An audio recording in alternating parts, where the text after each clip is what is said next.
My ex-wife tried to crawl back after her perfect husband left her broke and homeless. I exposed her lies at a family barbecue, and her entitlement didn't stop there. I'm 38, divorced, and in a much better place than I was 6 years ago. Back then, I was married to a woman who, on the surface, seemed like the perfect partner. She was charming, ambitious, and had this way of making people believe she always knew what she was doing. But behind closed doors, she cared more about appearances and control than building something real. Our marriage fell apart when I found out she was cheating on me with some guy who, for this story, I'll call Pete.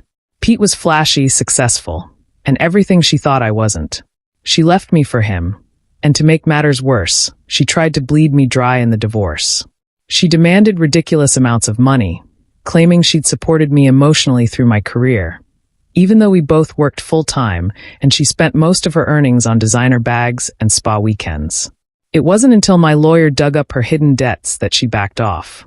In the end, I got to keep what was mine, and she walked away with Pete. I thought that was the last I'd ever see of her. Fast forward 6 years. I've moved on, both emotionally and financially. I'm in a healthy relationship with Sarah, who's everything my ex wasn't: kind, grounded, and genuinely supportive. I've done well for myself at work, climbed the ladder, and even bought a house that feels like home, not just a showpiece. Life was good, and I had no reason to think about my ex. Then, out of the blue, she tried to make a reappearance. It started small, friend requests on Facebook and Instagram. I ignored them. Then came the texts, "Hey, how are you? And can we talk?" Blocked. But then she got creative. She emailed one of my colleagues, claiming we were still on good terms and asking if they could help her find a job. She even CC'd me in the email, probably thinking it would pressure me into helping. I wasn't having it. I called my colleague immediately, explained the situation, and sent her a reply. "Don't use my name to advance yourself. This is completely inappropriate." That shut her down for a while. I found out through mutual friends what had happened. Pete had gambled away their savings, cheated on her, and then left her with nothing. She had to move back in with her parents, which was ironic considering they always looked down on me for not being successful enough for their daughter. I figured she was reaching out because she thought I'd bail her out. No chance. I'd moved on, and she was not my responsibility. But she didn't give up.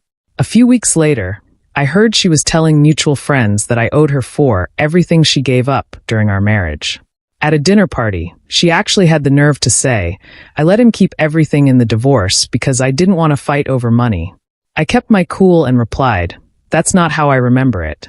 I recall you withdrawing your demands after my lawyer found your hidden credit cards and overdue bills."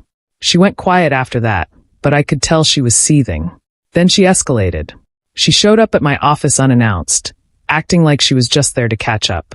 But it didn't take long for her to start talking about how it would be easier for both of us if we shared expenses again.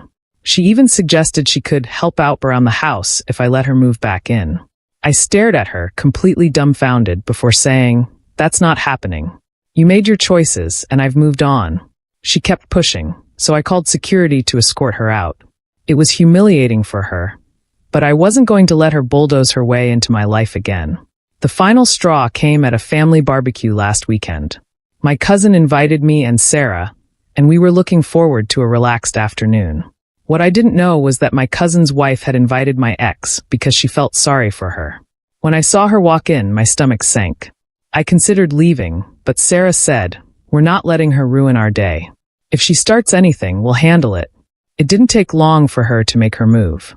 She started chatting with Sarah, all fake smiles and overly familiar comments like, "Oh, he used to love this song, and he's always been picky about his food, hasn't he?" Sarah handled it well, but I could tell she wasn't amused. Then, during a lull in the conversation, my ex stood up and said loudly, "I'm so glad we're all mature enough to move past old wounds. Forgiveness is such a beautiful thing, don't you think?" She looked directly at me, smiling like she'd just delivered a Hallmark card. I wasn't going to let her spin her narrative unchallenged. I said, "Forgiveness is fine, but let's not confuse it with forgetting. You didn't make a mistake. You made a series of choices that destroyed our marriage. I've moved on, and I suggest you do the same." The entire table went silent. She looked shocked, like she didn't expect me to push back. Instead of backing down, she launched into a rant about how unfair I was being and how everyone deserves a second chance. She even tried to guilt me by saying, "You used to love me. Doesn't that mean anything?" Before I could respond, Sarah cut in. Her voice was calm but cold. Redemption isn't about demanding second chances. It's about changing your behavior and earning trust. From what I've seen, you're still stuck in the same patterns. That shut her up. She stormed off a few minutes later, muttering about how cruel I was. But she wasn't done. After the barbecue, she tried to pull my cousin's wife aside to get sympathy, saying I'd humiliated her. My cousin overheard and told her, "No one forced you to come here or bring up the past. You did this to yourself." She left shortly after, but the drama didn't stop there. A few days later, she started calling my family members to complain about how unfairly she'd been treated. She told my mom that I was holding a grudge and refusing to help her out even though I was in a position to. My mom, bless her, shut her down immediately. She said, "He's happy now, and that's all that matters to me. Don't drag me into this." My ex then tried to guilt-trip my dad, saying, "I always thought of you as a father figure. Can't you talk to him for me?" My dad, who's never been one for drama, simply said, "I think you should stop calling," and hung up. Her entitlement didn't stop there. She managed to get Sarah's phone number, probably through social media, and texted her a long, rambling message about how she hoped they could put the past behind them and work together for my sake. Sarah showed me the message and said, "Do you want to handle this, or should I?" I told her to go ahead. She replied, "There's nothing for us to work on. Your issues are yours alone. Stop contacting me." Then she blocked the number. A week later, I got a letter in the mail. It was some half-baked attempt at a legal threat, claiming that the events at the barbecue had caused Herb emotional distress and demanding an apology and financial compensation. I couldn't believe the audacity. I forwarded the letter to my lawyer, who drafted a formal response threatening counterclaims for harassment and defamation if she pursued it further. Unsurprisingly, I never heard back. Her next move was to start spreading rumors. Mutual friends told me she was telling anyone who'd listen that Sarah was a gold digger and that I'd changed since being with her.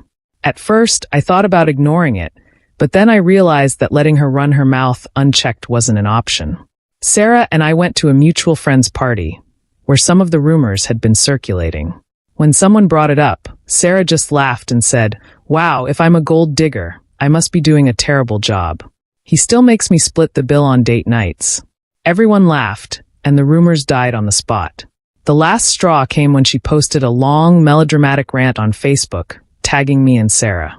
She accused me of abandoning her when she needed me most, and called Sarah a manipulative homewrecker. The post was filled with lies, but it was also so over the top that most people saw right through it.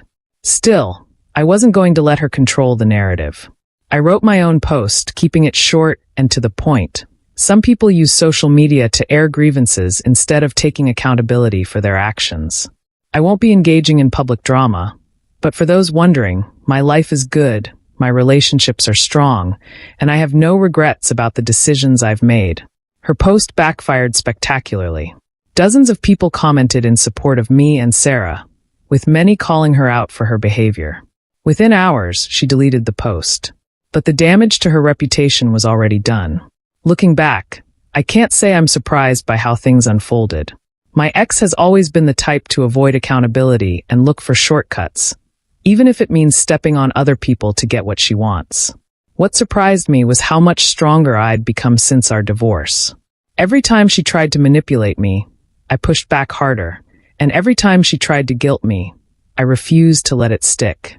Sarah has been a rock through all of this, and I'm more grateful for her than ever. She never let my ex get under her skin, and she always reminded me that we didn't have to put up with anyone's nonsense, no matter how loud or persistent they were. We've come out of this closer than ever, and I know now that I'll never let anyone like my ex back into my life. If there's one thing I've learned, it's this: people only have as much power over you as you give them. My ex tried every trick in the book to worm her way back into my life, but I wasn't the same person she'd left behind. I'm proud of the life I've built, and I'm not about to let anyone take that away from me.